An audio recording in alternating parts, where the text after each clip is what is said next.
A very good afternoon, ladies and gentlemen. Thank you.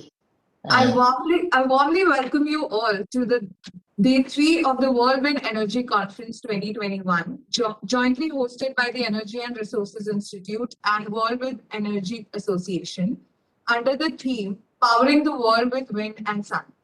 The conference focuses on the clean energy transition propelled by spectacular progress of renewable energy, with prime focus on accelerating the capacity additions of wind and solar energy into the country's energy systems in line with Paris agreements. Today's plenary features the CEOs of some of the biggest companies in the wind and solar energy sector. We are also delighted to have Honorable MP Shri Suresh Prabhu delivering the keynote address today.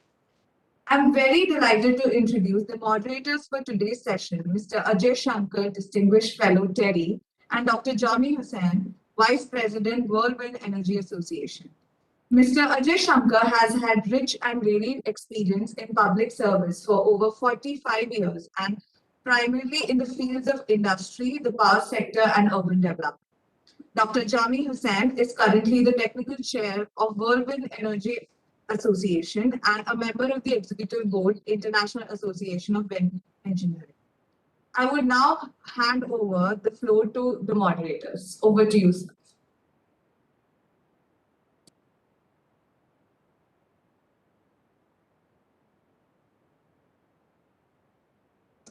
You're on mute. And I'm unmuted. I'm unmuted. Yeah.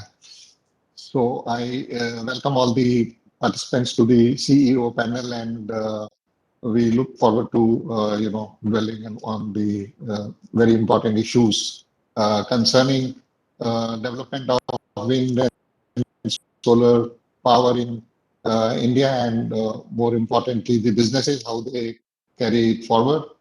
So I'm delighted to have you all there, and this is the third day of our conference. So we have been through 2 days where a lot of deliberations have taken place. Thanks to Terry for already introducing myself and Dr. Ajay Shankar.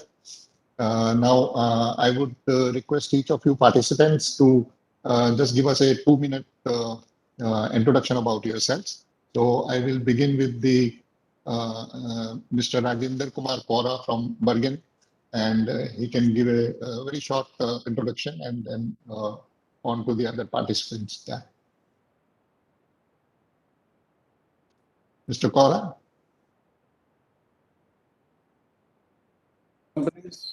Founded the company in '83. For last 4 decades, we are doing the industrialization in electronics and solar. Okay, good. And you have with you Mr. D.N. Singh here, and your participant from your guest from Germany. Yeah, he is Mr. Dirk Blue Light. Yes. My name is Dirk Bräunlich. I'm from the company von Ardenne in Germany. We are a machine manufacturer for vacuum coating equipment, especially used in the heterojunction technology. Okay, thank you. And I am Dr. Dean Singh. Thank you very much. Yeah. So we will move on to Mr. Ashwani Kumar. Would you like to just say a 2-minute? Yeah. Yeah. Good afternoon, everybody, and it's always nice to see old friends and old known people on this conference. So I'm Ashwani Kumar. I lead Suzlon Energy, which were pioneers and one of the leading wind energy players in the country. We have been around more than 25 years, and proud to be the largest OEM in India's journey to 100 gigawatts. We have contributed probably the most number of equipments in terms of our installation, and we look forward to continuing our journey of leadership in wind and renewable energy in the future. Thank you very much, Mr. Ashwani, and it's a great. It's great to have you on our board, because Suzlon is one of the definitely pioneering companies in India, and continues to play a very important role in the market. And so your views will be very, very much relevant and welcome. And then I move on to Mr. Osman Belchik. Good morning, everyone. Do you hear me?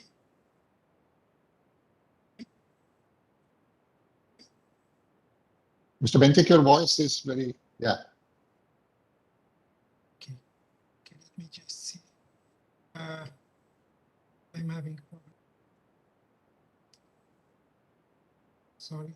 Do you hear me now? Your voice is very low due to some reason. I don't know. Let me just try to sort it out. Or maybe I am hearing it low. No, even we are hearing it very faintly. Yeah. You are not hearing. Mr. Osman Belchik, can you do something about your sound? Yes, that's what I'm trying to do. Okay, so I will introduce myself later on. Let me just sort it out because I am dealing as well with my lab, my phone. So I will get back.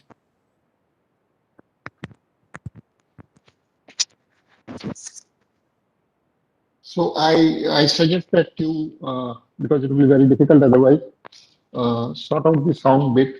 So I will try to sort it out and then get back. Yeah. So in the meantime, we move forward. And Thank you. yeah. So I would now request Mr. Manu Modgal to introduce himself. A very good afternoon and a good morning to people joining from Europe. My name is Manu and I work with Shakti in the clean power vertical. Shakti Sustainable Energy Foundation essentially works towards pushing the larger transition towards sustainable energies in the country. We are we have a pool of philanthropic funders at the back of our I would say, initiatives, and we work largely with policy and regulatory space, both at the central and the state governments, trying to activate narratives of change. Thank you very much, Manu Modgal. And we do know Shakti Foundation, and I have myself have done some projects with them, particularly on the policy and related areas. I would now, I'm looking for just a minute. So I would now request, I'm just looking for Mr. Sanjeev Agarwal. So Sanjeev, can you just give you a 2-minute intro? Hi, good afternoon.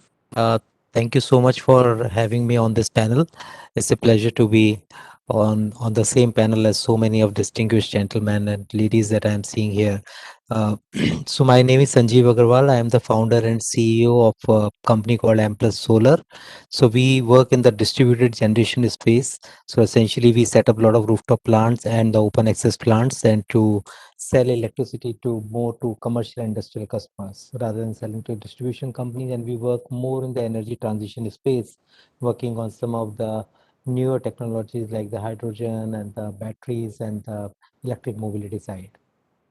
Thank you so much. Look forward to participation. This is Thank you, Dr. Benchik. Sanjeev. Do you hear me? Yes, please go ahead. Okay, sorry. Just to introduce briefly myself, I was trying to sort it out. In fact, I was heading the energy program at UNESCO, and as well as the basic and engineering sciences. And with other colleagues, we have launched, maybe you have heard about certainly, the World Solar Program, which was at the beginning of all this wave related to renewables, and it became one of the UN programs. And I also took part to the UN working group, which was advising the UN Secretary General and composed of representatives from the different UN agencies. I was standing for UNESCO, and we contributed to have the renewable energy now on the scene and the UN scene. So there is a program which I introduced later on. It's the issue of the capacity building. Capacity building, which is one of the many important issues, and I will talk later on about it. Thank you. Thank you, Mr. Benchik, and welcome to this. And I think you will bring in a different perspective from the perspective of the businesses. And I mean, apart from everything, yes, the capacity building is very important. So we look forward to hear from you. And then I will request Sujay Ghosh from First Solar. So Sujay, can you just give us a 2-minute intro? Sure. Good afternoon, Jami, and good afternoon, everybody. Thanks for Terry for inviting us to this session. So I'm the country managing director for First Solar. We are one of the world's largest manufacturer of solar modules and perhaps the only solar super league manufacturer which is headquartered in the West. We've been in the country for the last decade. And we've had a very good deployment of our thin film solar modules in India. Most recently, we announced investment into expanding our manufacturing footprint in the country with a $700 million fully integrated end-to-end 3.3 gigawatts solar module facility near Chennai, which we hope to get on stream by September of 2023. And look forward to engaging with the Indian market in a more comprehensive manner. Great. So I think we have had this intro for the benefit of the listeners of the audience on this online virtual platform. So I would begin with a question which is a general question, and of course it is often in the minds of everyone. And as all of you know that almost everywhere in the world there are big programs on renewable energy. And if we come to the host country, India, we have a recent announcement that India will be net zero by 2070. And similarly, China will be net zero by 2060, and various other countries. And in India, we have a very large program which has been announced, very impactful, something like 450 gigawatt of renewable energy, which will be mostly wind and solar. So this, I would say, is good news for businesses in renewable energy, and there should be big smile on all the CEOs' faces. But when we talk to them at a personal level, we find that there are a lot of problems, and that smile doesn't come up easily. So I would like to know from each of you. So we can start by one by one. So that what is it that needs to be done, to bring this smile back on your face? The government has done their big market, big announcements, policy initiatives, auctions, bidding, everything is happening. And so I will begin with Mr. Sanjeev Agarwal, if he could, and then we will have everyone, just have 2-3 minutes again of this discussion. What is it that will bring this smile on your face that you would require, from the sector and from the government? Yeah. Sanjeev? Yeah. Okay. So basically, I think the point is that the smile has always been there because the energy is something which is always required. What we have been seeing is that it's changing shapes. It used to be largely coal, and we briefly dabbled with gas, and then wind was the flavor in the last between 2005 and 2012, 13, 14. So these are like the decades of, I would say, of the energy transition that we are seeing from coal to gas to wind and now into solar. We don't know what it will look like after 2025. So the important point here is that in the industry side, from the industry side and from the government and the regulation side, everything has to sync together. At the end of the day, what we have to do is that we may uh, ask the government something today, which may make, for example, solar workable, but can there be regulations, the market structure of that extent, of that dynamic nature? So even if there are three new things come tomorrow, whether it's the fuel cells or the hydrogen or the storage or electric mobility, anything which comes into the space tomorrow, then are we able to have those type of dynamic regulations which are able to take care of those things, which can largely be created if you have a market-oriented structure. And market-oriented structure will mean that there is a direct relationship between the producers and the consumers, and the government should little bit step away. They should be more working as a facilitator of the whole thing and saying that, okay, new technologies are coming, and how can we facilitate wider adoption of these things rather than either promoting them extensively by giving them subsidies, etc., or by controlling them. So it should not be either end of the spectrum. It should be something which is where the government is a facilitator to create the marketplace for this energy transition, which will keep on happening, because as human beings will keep on coming out with something new all the time, which will be cleaner, more efficient, which is something which people require. And therefore, so I won't have any fixed set of demand from the government on the policy or regulation. I think it's more like the facilitator of the energy transition and a continuing dynamic business environment, which is probably what will make the whole thing work.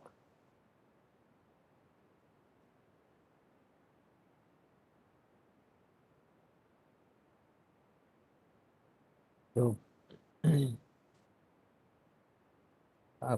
Professor Jami, I don't know whether maybe we have. Yeah, 1 minute. You're there. All right, good. Yeah, so I'm saying what you are essentially saying is that you are good at business, you will manage more and more towards the energy transition. What you need from the government is a facilitating and holding effort. Is that right? Yeah. Dr. Hussain, Good, Dr. good. Hussain, Shri Yeah. Suresh Prabhu is here. So You say that. we would request Shri Suresh Prabhu to deliver the keynote address now. Request Ajay Shankar to give one word. So, okay, as I hear, Mr. Suresh Prabhu has joined the panel, and he's supposed to deliver a keynote address, and it seems he has to leave also pretty early. Uh, uh, Mr. Suresh Prabhu is a member of the parliament and has been in the parliament for a very long time, hardly needs any introduction. I do remember he was Minister of Railways at one time. So I would welcome Mr. Suresh Prabhu first so that he can deliver his address straight away. And then we can continue with our discussions. Also, we will have his inputs in our dialogue. So, Mr. Suresh Prabhu. Yeah. So thank you very much. And I really congratulate Terry and all others who have decided to organize this event, talking about very important issue related to renewable energy. And I'm very happy my friends are here, including my dear friend and former colleague Ajay Shankar. So I'm very happy that you are going to debate about all the issues together. Sir, As we know, sometime back, you had mentioned, sometime back, sorry, just interrupting 1 minute. You had mentioned that the wind potential should be assessed in the country, and we did it with MNRE together, and it was a very extensive exercise which was done under it was your idea, in fact. Thank you. sure. Thank you, Jamie. Thank you for this. As I said, this is a very important event from my perspective because this is just happening after the conclusion of COP26.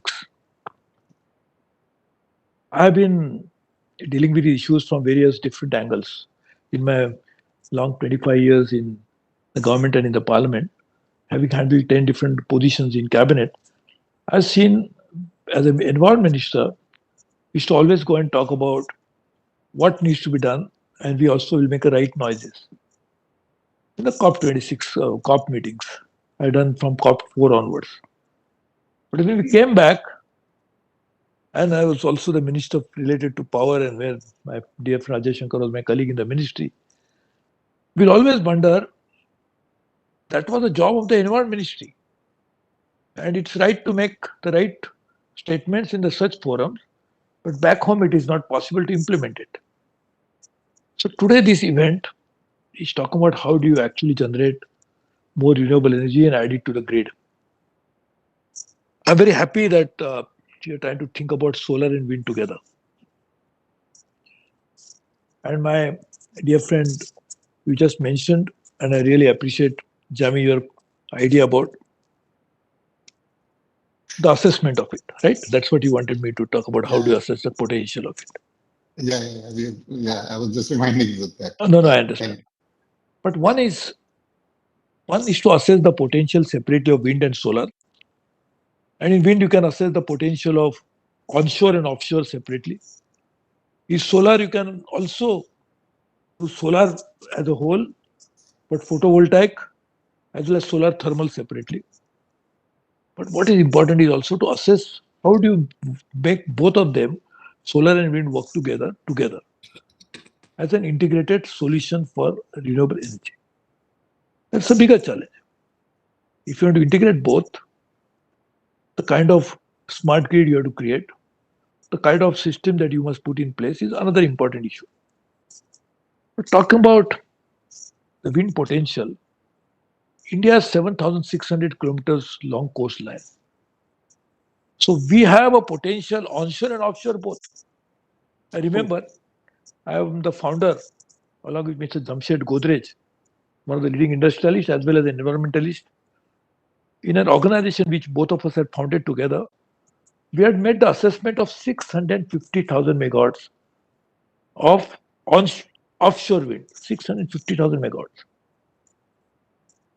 Now, because we are not yet exploited fully our onshore potential, offshore remains a little bit a distant dream. Last year, the plant load factor of wind in India was very low. That's very interesting.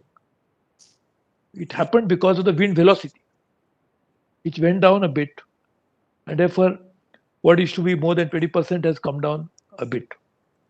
But a country like Sri Lanka, where the wind velocity is good, so plant load factor can be easily upwards of 30-40% for a long time, because the unique position of Sri Lanka makes it a very interesting place where the wind blows all the time. But more importantly, the wind and solar has to be harnessed in a much larger scale than what we are doing today.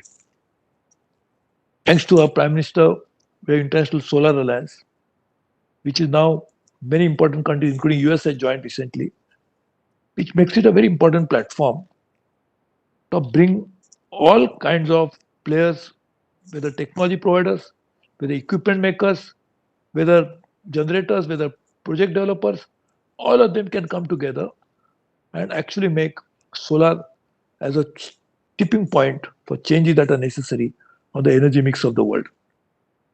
But if you add wind to it, it can make significant change.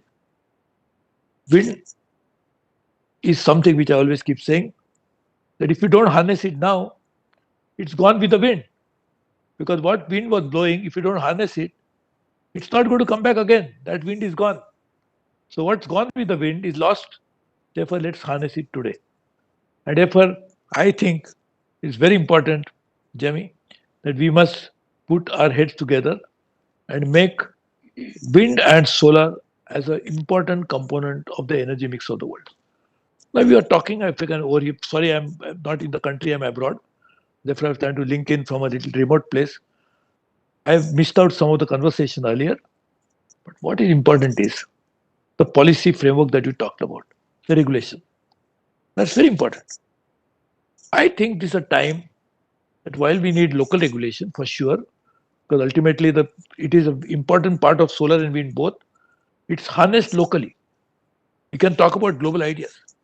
But I think it's a time we should think about a global regulation which can become a template for local regulation. We should bring together all the players and say, that this is what should be done. That will send a very positive signal to the communities who deal with all the issues together.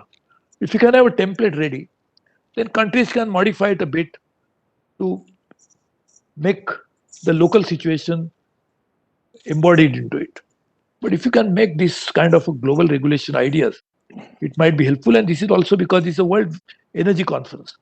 So I think we really need to put such ideas into place. The feed-in tariff was something which Germany talked about some years ago, and now it's becoming more or less acceptable to all the countries in the world. We can think about some other ideas about technological standards. Can we think about for both wind and solar technology standards and things which can be used by all the countries together? If we agree on that, just imagine the prices that will follow. Because each country then we can have a similar system operating all over the world. So can you think about that? Can we bring the countries together to think about ideas related to distributed generation? See, this is a very important part. It's not just grid has to supply solar and wind. It's actually distributed generation. We must have solar and wind plants available to the local communities in remote areas. And why only grid should also be linked to this? We should think about new ideas to come into play for distributed generation, which can actually change the dynamics of energy sector of the world. Just imagine countries in Africa, which are far more well spread and has the same population size as of India. So there are 54 countries, 55 countries in Africa, which have the same population, combined population of India. So just imagine these countries far more remotely connected. If we can give them electricity, not by just connecting grid. In Africa, there was a concept of Cape to Cairo grid some years ago, which never took off, rightly, wrongly. But why we have Cape to Cairo grid? We can have to think about that. More importantly, for renewables like solar and wind, we can think about distributed generation. Then we therefore think about models like that, where the local community can own it, can operate it. Local community can benefit from it. So such standards need to be developed in areas like wind and sun, and that is at a time when we are thinking about just after changing the energy mix, which is so important to reduce the emission so that the temperatures won't rise beyond 1.5 degrees centigrade. If you are already committing in Paris at 2 degrees, and now in Glasgow we talk about 1.5, though we are not agreed directly, but I think 1.5 is the ultimate threshold. We should not go beyond it. But if you want to go beyond, want to bring it below 1.5 degrees, we must therefore get renewables into the system on a massive scale. And that too, not only to grid, but also to distributed generation. And therefore, I was talking about this kind of new idea that we should think about together and bring the change, the paradigm shift that we need in our own thinking to begin with, and eventually on the ground. Thank you very much, Jami. I don't know whether I have taken more time than what was stipulated to me, but I'm very happy to participate into this. It's a very interesting program. I'm sure all of you, the best brains that are participating in this program, really will contribute significantly to change in thinking to begin with, and then eventually the right action on the ground. Thank you very much. Thank you very much, sir. Thank you very much. Thank you very much, Suresh Prabhuji, and very, very relevant points you raised in this talk. And if you can just stay on for 2-3 minutes, if somebody has any question, particularly about this global regulation standards, these are very relevant points for taking this renewable energy forward in a big way. Do we have any questions for Suresh Prabhuji, or maybe Ajay Shankarji, you will say something?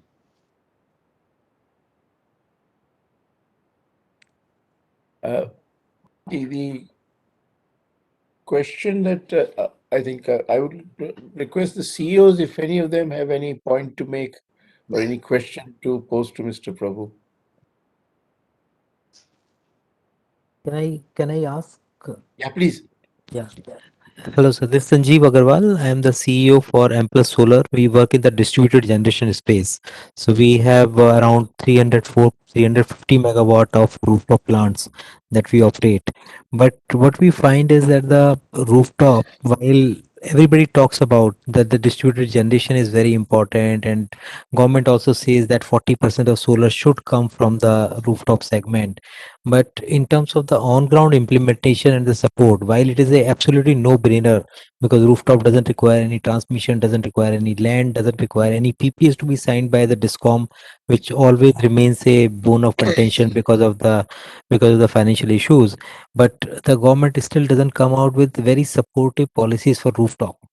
So, is there any thoughts or anything that you think is happening within the larger government framework? Sanjeev, Ajay will tell you that we have faced worse situation than what we see today. When we're together in the Power Ministry, when I was the Minister of Power, and my dear friend Ajay was actually spearheading the reform as a Joint Secretary in charge of that. We have faced worse situation where the discoms were in even a worse situation than probably one could think of. We decided to bypass them through various ways. One, the Electricity Act talks about a provision in which you can actually start distribution and directly. There was actually a common access. We had already provided for it. It was actually amended subsequently. But what I'm saying is, just imagine if not the entire discom, even the circles, which actually eventually all circles put together become a discom. Even some circles can be given to private companies for operation by saying that you generate and distribute electricity directly into those circles. These are the kind of models which are possible. So the discom itself, the person who wants to take over the discom, if you privatize or you try to do some other form, it is not always possible that somebody can take over that. But if you can give small little part of that discom to some companies and say maybe 10 megawatt, 15 megawatt that is supplied in that particular part of that discom, that can be given by the generator himself directly can distribute it. So some type of new ideas have to be brought in. I think that would be politically also pliable. And we must also remember that sometimes we make statements which are counterproductive. We don't have to say that now we are going to privatize everything, this, that, other. Rather than making such lofty statements, we should try to work together with the local even trade unions that are very important. Because ultimately you may think the trade unions make unnecessarily hurdles, but they are the ones who are directly responsible because their careers of this their membership is directly affected, their livelihoods are affected. So I think we should try to take them on board. If you make model like this, it will be small circles. Even the trade unions may be willing to cooperate with you. You can make that distribution network on a small little part. Even the employees can become shareholders of that circle, the beneficiaries of that. If you can tell the employees that if the collection in that particular circle goes beyond this particular level, part of that can be distributed as bonus. If you make such ideas work, I am sure this can really go into this. Because I know the challenge is discoms are in very bad shape again today, unfortunately.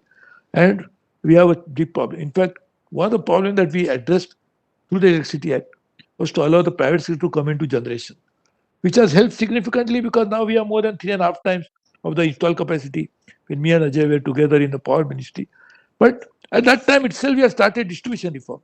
We got 40,000 crores sanctioned from the government of from the planning commission at that time, and we actually this was a very difficult thing to get, and we actually had that first it was called as APDP, and then it was rechristened in many different forms. But we only rechristened the name, the nomenclature changed, but the results were never obtained. So I think the time we should think a little bit differently. And as I said, not necessarily one single model. Bypass some of these only highly centralized discoms, work in a different way. Yeah, I wish we could do it on our own. Thank you, sir. Thank you. And sir, you pointed out about 650,000 gigawatt of offshore potential, and it is a very good judgment or assessment because when we did some modeling using GIS platform, we arrived at something like 1,000 gigawatt of offshore potential, which of course may have many limitations and things like that. So I would request Mr. Ashwini from Suzlon. He's the wind guy, heavyweight. So would he like to say something about the offshore and as well as something else about the wind? Because we discussed solar now. So And if you I'd could. also like to pose another question to him, being the most experienced person in the wind sector in India. The attractive onshore sites have been occupied by the first generation investors, where the technology as well as the capacity was state of art then, but the world has moved on enormously. So, what would be the right policy instrument to see that we get these attractive sites redone with current technology and current equipment so that we Repowering get kind more of, out of yeah. that potential? So that's a Yeah, question yeah, I'd like yeah. to pose to Thank, Suzlon and any thank you. other of the CEOs who are Yeah. present who may like to offer some thoughts on this issue. Because that is, it to some of us appears as the lowest hanging fruit on the wind sector in India. Thank you. Thank you, Mr. Professor Zami and Mr. Prabhu and Mr. Rajesh Shankar. I think so. I'll take two parts differently. On the offshore, I completely agree with Mr. Prabhu that it has probably the largest potential of wind in India. The only issue for offshore in India remains the tariff, because even if you take offshore in Europe, the tariffs are much higher than onshore. And in India, the current financial status of discoms or everybody else, they want to get the cheaper power first rather than what is probably available in abundance. Uh, Offshore, even worldwide, has not found a solution to reduce the cost of offshore, simply because the geography and the geology of installing and all the infrastructure required to install and maintain these turbines are expensive even now. So yes, it has to be done. I think so. It will be done. Offshore would be by, I won't say government sponsored, but government facilitated projects, like the government did some of the ultra mega projects and transmission projects for green energy. They took it. They led the at least the formation of these projects, and then allowed the private sector to come and execute these projects. I think so that would be a good way to start the offshore revolution in India. Though my view is that if there is not a buyer on the other side who is ready to pay for the price, or then there would be always a lag between what you can install and what you can consume in the offshore field. But definitely there is something which is offshore, along with a solar wind hybrid, is the overall solution to get into the 500 gigawatts or more that India is talking about. Because then only our generation and our consumption curve, because people talk about 100% of the time, round the clock. I think so it's more of when we consume electricity. As long as we can match that curve with our renewable curve to a large extent, we would have solved the problem of net zero, or close to solving that problem of net zero. So the idea is both these ideas of solar wind hybrid as well as offshore would be large components of it, because if you take in energy terms, India would require almost 1,000 gigawatts of installed capacity with a PLF of 20 to 30% on an average to get the energy consumption what we require. If you take only energy to energy consumption, etc. Right? Several states have announced. So Mr. Prabhu's state, Maharashtra, is also already announced that they would want to convert all energy into renewable energy by 2030. And we are working with them, trying to find out what plan works to convert all their coal-based or gas-based power plants into renewable, and how do we generate the renewable energy at the times that Maharashtra consumers require it, whether they be industrial, commercial, or residential. To come to your point of, Mr. Shankar, come to your point of repowering, again, Suzlon being the most experienced, have already submitted draft repowering policies to various states, notably Maharashtra, Rajasthan, and Gujarat, where the early wind generation. According to our estimates, the early wind was almost 2,000 megawatts in till 99, 2000, which are all, I would say, very early generation. And in those sites, the 2000 can easily become close to 5 to 6,000 megawatts, plus the generation itself, because these are all class 1 sites compared to class S sites now. The generation would become almost 4 times what the current generation of the wind is. Again, multiple factors in terms of ownership of land, the earlier approvals given, forest issues, and so on, which were where the earlier generation was installed. And as long as there is a comprehensive policy done by state legislature, I think so that is the first thing going forward. We are in discussion with one of our customers because he owned that site completely. And I think so the first repowering would see light of the day, I would say, in very near future.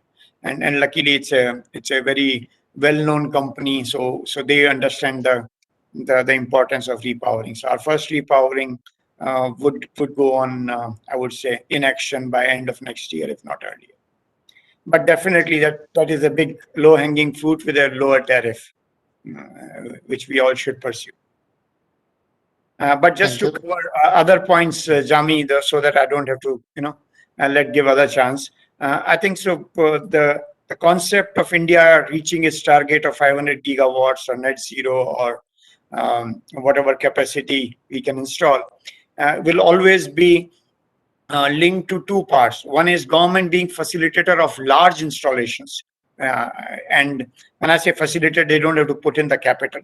There is enough capital. In fact, somebody told me, I don't know how far it is correct, but if you exclude the startups, the largest investment in debt and equity has come only in renewable sector over the last 6 to 9 years. So it's been a major attraction of foreign capital in India. So capital is all available. If we can plan out these large capacities in different states and then try to sell those capacities to different states on a combined basis, and let them be hybrid so that the combined PLF is close to our consumption PLF of 60 odd percent. So that is one I would say suggestion which government and MNRE should pursue. The second suggestion would be,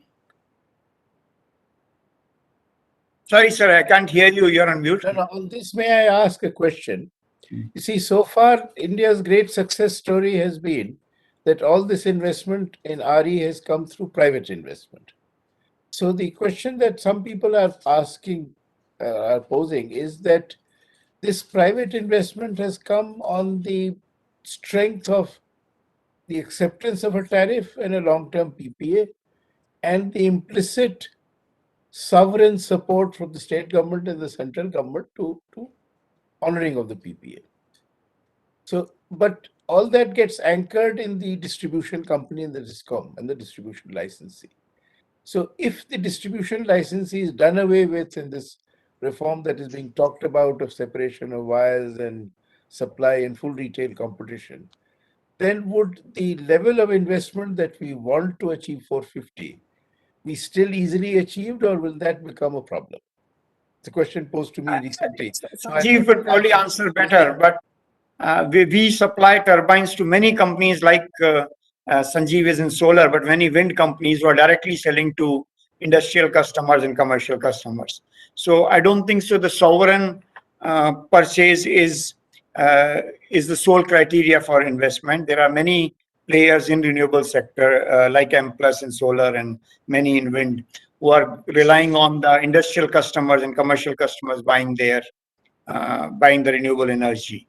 And it helps in export, it helps in branding, it helps in many other ways. So in India, in its path to industrialization, definitely needs renewable energy in a much bigger way.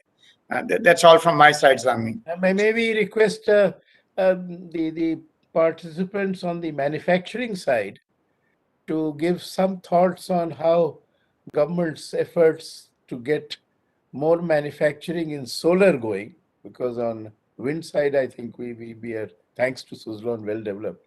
So on the solar side, how do we see the landscape in terms of value addition in manufacturing in India? So maybe Sujay, you Mr. can Kaura, would you speak like on to that. come in? Sujay, you can speak on that. Sure, I can. Yeah. From a global manufacturer's perspective, I think two, three things which have happened over the last 3, 4 years have made India, the demand was never in question. What the government did, starting with reduction of the income tax rate for new manufacturing investments, which they announced in the 2019 budget, dropping the rate down from 22 to 15%.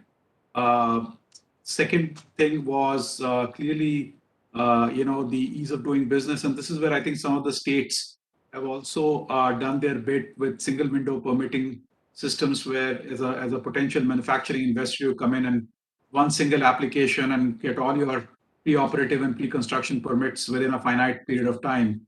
That helped. And then, obviously, the much talked about production-linked incentive scheme, especially for solar and now for batteries, is something which is the icing on the cake. But the real, as I said, the policy which has started to garner a lot of momentum for photovoltaic manufacturing in India is really connecting India's the clean energy goal with industrial policy, and kind of bringing in the flavor of self-reliance, looking at how do you decouple the solar sector from dependencies on imports, and incentivize manufacturing with a combination of not just barriers, which we all of us realize would be short term, but then also other things around local quality control orders, which will make manufacturers adhere to certain minimum standards, and hold them accountable for ensuring the performance of these equipments over the lifetime. So some of these things like the ALLM order, the need for having BIS certify any and all solar modules which are being used and deployed in the country, all of this has really created the interest for new manufacturing investments to come in. But I think overarching, it's this realization that you cannot depend on one country for meeting the needs of a very strategic energy resource of the current decade. So decoupling dependencies from China, I think, and the policies which ensued subsequently have been the primary reason for the current interest of investors. Yeah, all this leads to very Kaura, would you like to interesting come in? perspectives. Now, if you look at this 500 gigawatt number, which is there out there, to achieve 500 gigawatt of capacity in renewable energy, do we have the manpower? Do we have the trained skill power? Because now we will be very much stretched with the number of projects and with the number of things which are out there. So I would request Mr. Osman Benchik whether he can talk about his ideas on capacity building, and also get some ideas from outside the India market from Mr. Benchik, please. Yes, indeed. I mean, of course, technical stuff to run these projects. But let me just. Mr. Osman, your sound, you have to, maybe you speak loudly. Okay, now you. It's okay now? Yeah, yeah. It's okay. Yeah, okay. So just to, I wanted just to raise one issue which is really close to my heart, and it was raised earlier in this session. It's the fact, the term of access to electricity. Unfortunately, we have today, and I will come to the issue of education, science, and technology. We have today almost half of the African population that do not have access to electricity. It's 40%. And if we look during the last decade, from 2010 up to now, we had only, let's say, 10% increase in terms of access to electricity.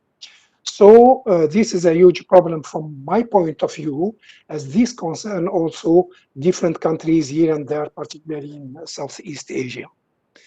And I guess that the main problem related to that, to access and also to the energy transition, will certainly come from the available know-how locally in the different regions, in the different countries, and so on. And here we have a serious problem because, unfortunately, we have in the, let's say, developed countries where we have, I mean, a choice between the different technologies and so on, including, I mean, technologies that we are trying to get out. And we have 100% access to electricity. Other regions who do have really a serious problem with that do not have the technology.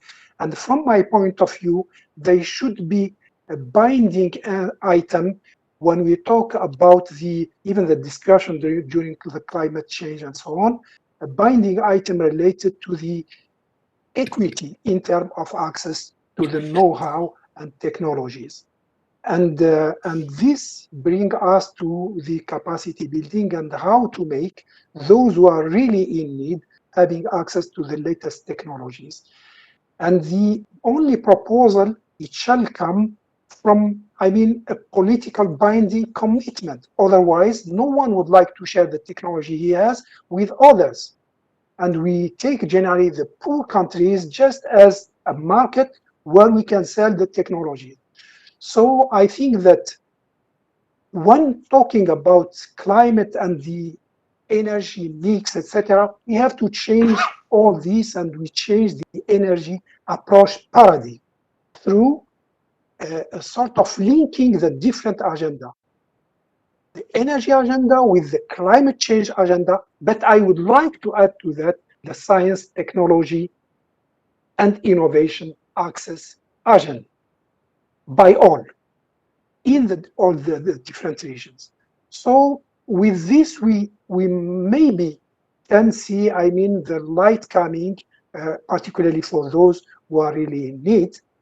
And we have tried to work on that at a certain time by initiating what we call the Global Renewable Energy Education and Training Program, which was targeting the different area, of course, the different technologies, etc., and making available this knowledge at global scale and large scale. Unfortunately, this was also the poor parent because we start talking about the renewables, not for the energy sake, but the world was hit by the climate change and the impact of the climate change. Otherwise, nobody would have reacted. I do remember in the earliest time, in the early of 2000, I mean, it was almost impossible for the electricity companies to talk about the renewables. So this is thank one you. of... Yeah, we have a limited time and almost coming to the close of the time, but with the permission of the organizers, Terry, I will continue a little bit more because some speakers have yet to speak. And I would go to Mr. Rajendra Kumar Kora. If he could say something on the point that I picked up earlier, that what will bring the smile back on the faces, and also many other points which have come up, including the discoms and things. But you are into manufacturing, and so please go ahead and have your say.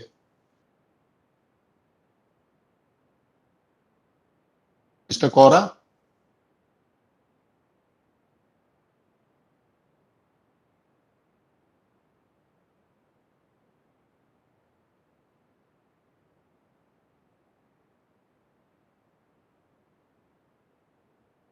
So, is there a technical issue out there?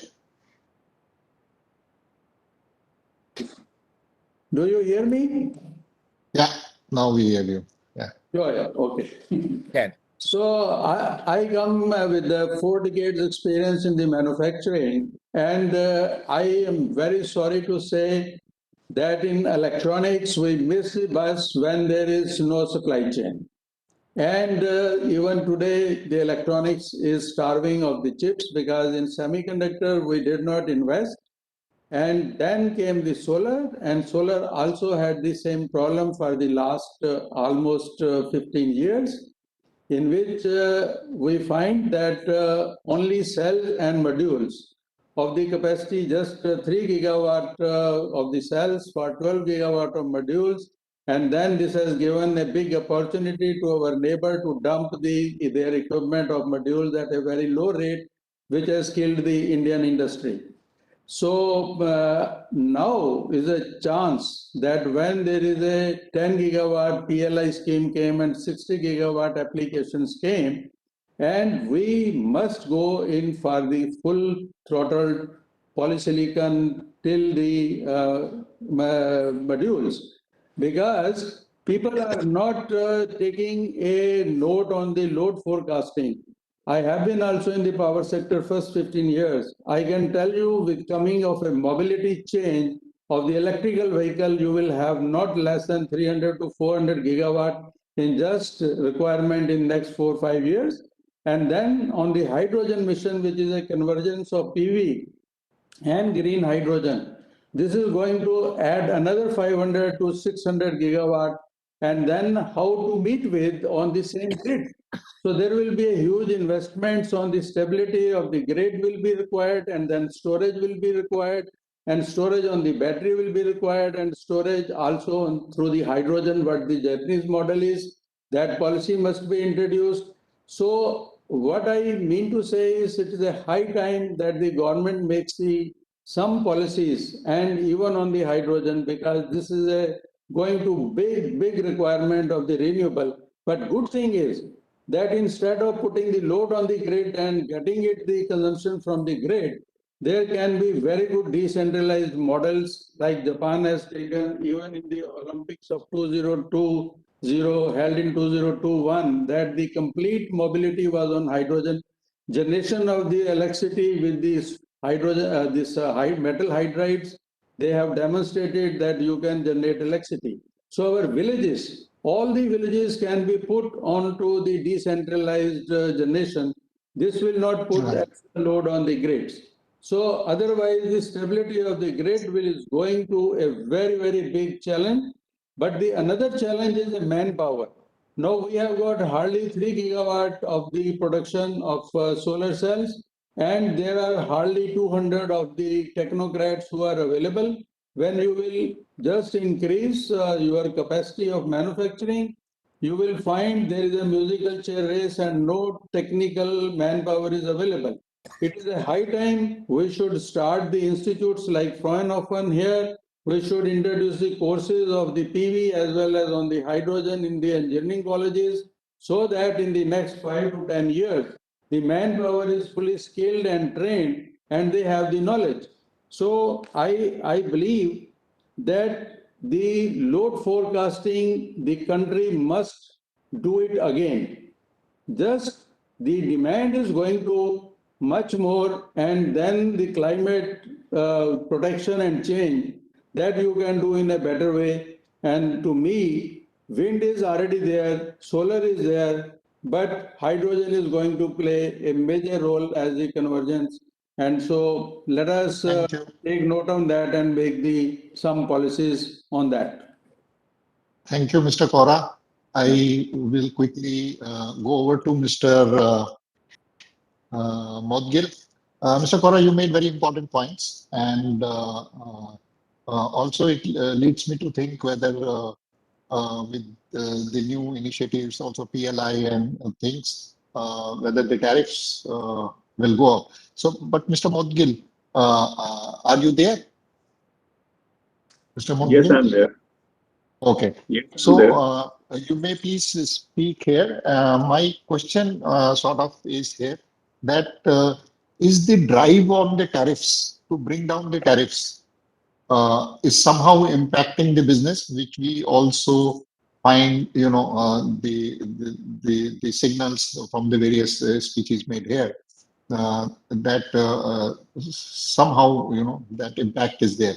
So whether the tariff is a issue, and so you can speak it from the policy perspective. Sure. See, as Shakti Sustainable Energy Foundation, as I mentioned earlier, we work very closely with the policy in the regulatory space. And of course, I mean, given our construct, we have to act at the impact making element as well.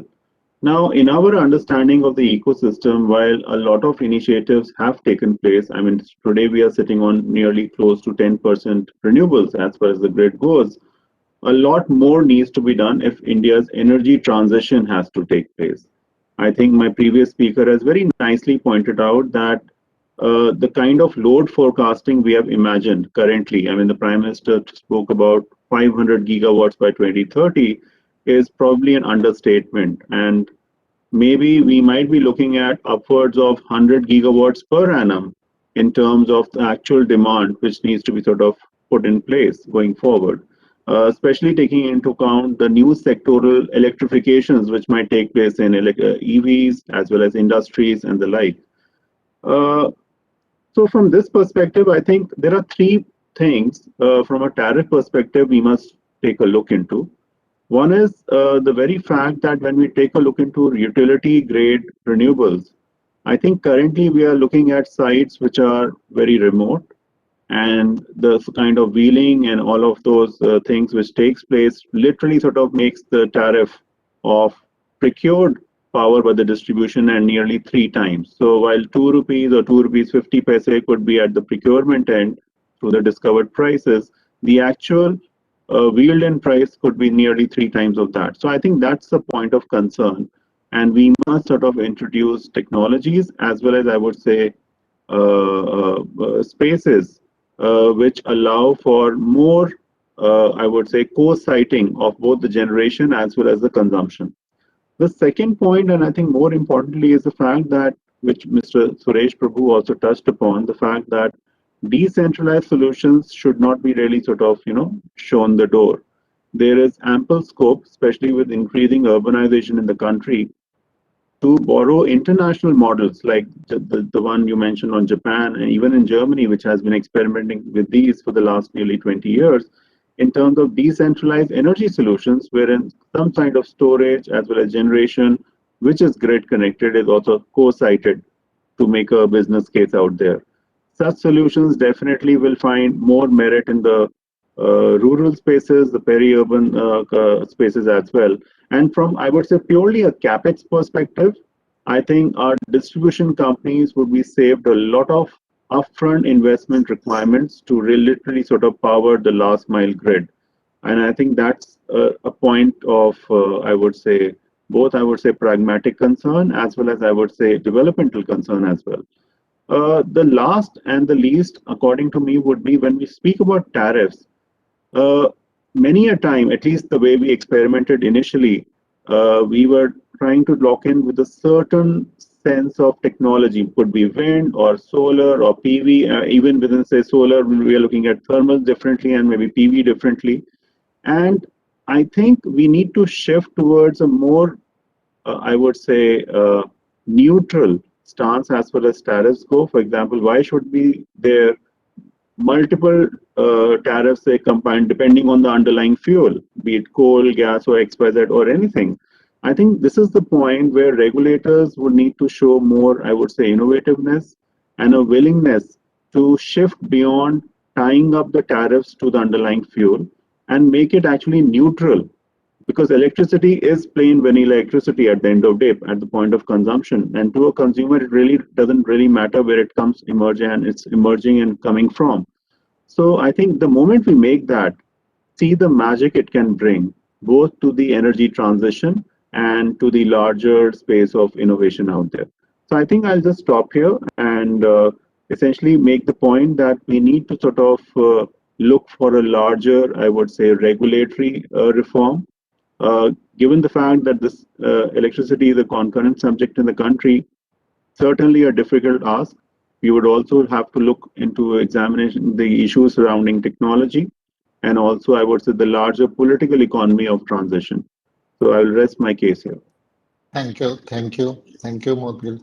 And Mr. Ajay Shankar, a question that comes to my mind for you, because you have been in the government, you have been in the policy and everything, and it is again related to the tariff. Now, if you look at, for example, if you look at the offshore, there is a massive potential out there. And so far, we have not been able to harness it, though it seems that in another 1 year, we may have a tender, or maybe very soon, sooner than that. But as Mr. Prabhu pointed out, that this was almost his own assessment was something like 650,000 megawatt, which will definitely help us in achieving this target of 500 megawatt and maybe more going forward. And but this will not take off as long as we are stuck with the tariff.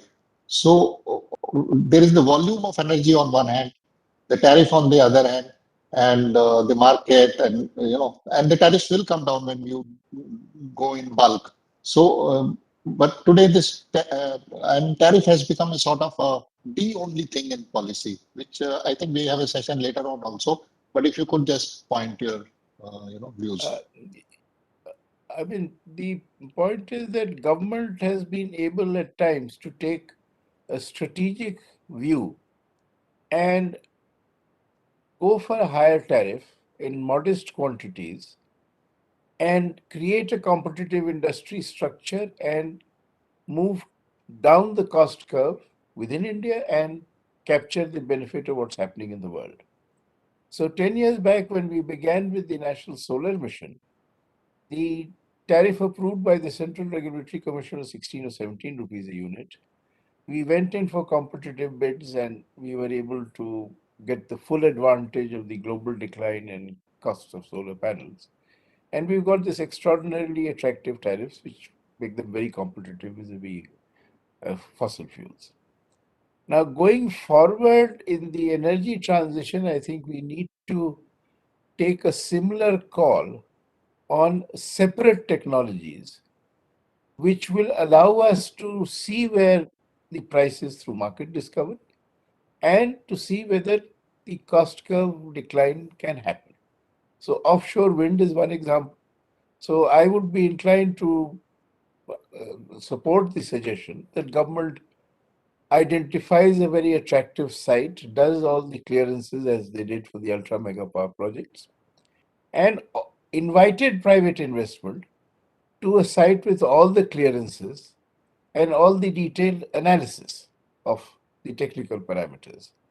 Based on that, we will get a price discovery. It may be quite high, but then we can repeat that for a few more sites, a few, 100, 200 megawatts of very expensive power, or even 50 megawatts of expensive power, the Indian system can handle.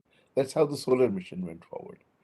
The same, I think, is the case for a feed-in tariff for decentralized solar and wind power generation at the micro level, at the villages. Because we have the grid in all our villages, but if we go in for a feed-in tariff at the village level, then the DISCOMs save a lot of money in the transmission charges and the transmission investments. And the feed-in tariff below a 1 megawatt range is the only way we can get private investment on scale, because we cannot be inviting bids in every village. And similarly, if we want the large project level tariffs to be replicated at a micro investment in a village at a kilowatt level, it would not happen. So I think for regions and states, we need a very aggressive feed-in tariff program for below a megawatt range of generation, both of wind and solar. And that would allow us to achieve our huge targets more easily and more economically. And again, say this new hydrogen economy or storage, it would be worthwhile to have investments in separate technology stream. So solar thermal is one option with molten salt, which we had one bid in 2010, but we could have many more to see where costs are moving in that technology. Or in batteries, there are alternative technologies. So I think India should at this stage take a strategic view on new technologies which have huge potential, but where the tariffs would be higher to begin with. We know it will be higher, but we find out what the price of the cost is and how it moves as we scale up modestly in a way which we can afford and absorb in the system. I think that, in my view, would be the right way to go forward. Otherwise, this issue of storage, of grid stability, etc., will become quite difficult to handle as we go up to 500 and more. Thank you, Ajay Shankarji, and you have the last word in this panel discussion. We have I would reached, add one more point, that if we sure. want to break through, just one more point, if we want to break through in manufacturing, then again we need to be prepared to accept a slightly higher tariff in the initial year. So I've been an advocate that we say, okay, the full value chain of solar, which is the polysilicon downwards, we invite bids for procurement of the size of, say, 1 gigawatt per year for 5 years in a row from the year the plant is commissioned in 23, 24, 25. Even if the price is higher, we pay for it and then get manufacturing costs in India to go down. So that would be a dramatic way of reducing the complete dependence on imports at the moment. So thank you very much, Ajay Shankarji, and we have reached the, we are almost overshot the time which was available to us. Thank the I organizers for thank, giving us more time. yeah, they actually gave us a little more time. So I thank all the panelists, the esteemed people who are running their companies for having taken time out for this panel discussion. And I thank you all for coming here. We will summarize this somehow. Very, very relevant issues, very, very key points which have come up here. And this will get shared sooner or later. So thank you, all of you, and thank you very much. So we'll close this Cheers, session. Thank you. Thank you, all of you. Thank you. Very Thank you, everyone. Have a safe day.